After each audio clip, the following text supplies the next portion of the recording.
The Sabbath, a forgotten commandment, a timeless practice. The world rushes forward in a whirlwind of schedules, appointments, and endless demands. Society glorifies busyness, equating rest with laziness and downtime with waste. Yet hidden in the midst of this chaos, a commandment, long forgotten and fiercely neglected, calls out from the pages of Scripture, "Remember the Sabbath day, to keep it holy." Exodus chapter 20, chapter 8. Remember, not simply observe, not merely acknowledge. God begins his command with the word remember because he knew the world would forget, and forget it has. Skeptics dismiss it as legalism. Pastors preach around it, justifying its neglect with twisted theology. Imams and priests relegate it to ancient Israel, stripping it of its eternal significance. But truth cannot be erased. The Sabbath is not merely an Old Testament relic. It is a timeless practice etched by the very finger of God into stone, symbolizing its permanence. The origin of the Sabbath, written by God's hand. When God finished his 6 days of creation, he did something unprecedented. He rested, not because he was weary, but because he was establishing a divine pattern. And on the 7th day, God ended his work which he had done, and he rested. Then God blessed the 7th day and sanctified it. Genesis 2:2-3. This was not just a random pause. It was a divine appointment, a sanctuary in time that God set apart for his people to commune with him. And he didn't suggest it, he commanded it. Written by his own hand on tablets of stone, Exodus 31:18, the Sabbath is the only commandment that begins with remember.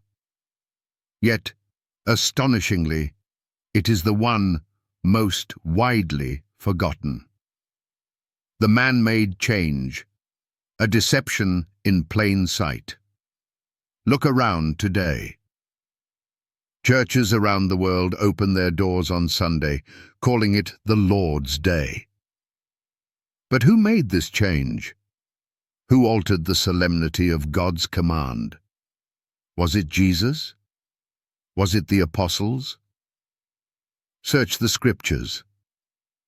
You won't find a single verse where Christ changed the Sabbath.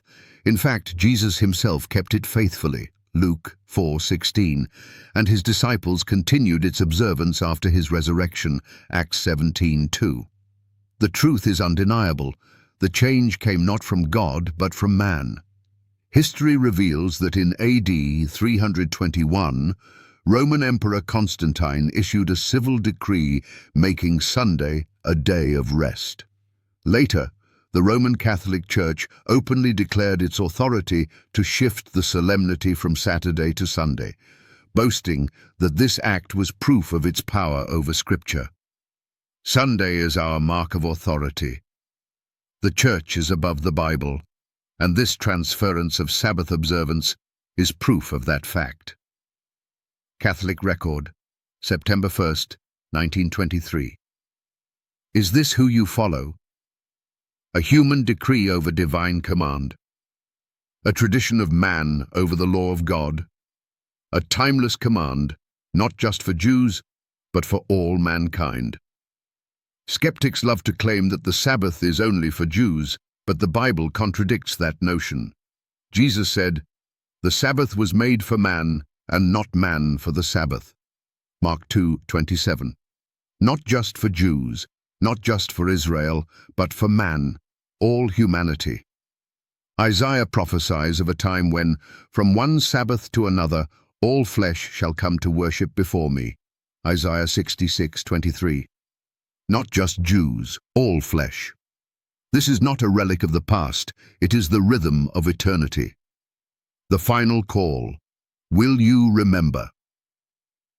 The Sabbath is a command to rest, to reconnect, and to remember who created you. It is God's seal of authority, a sign between him and his people, Ezekiel 20:12. Yet the world has traded divine rest for man-made tradition, Skeptics, pastors, imams, priests, and non-believers, what will you do with this truth? Will you cling to tradition, or will you remember the command that God wrote with his own hand? The choice is yours, but eternity is at stake.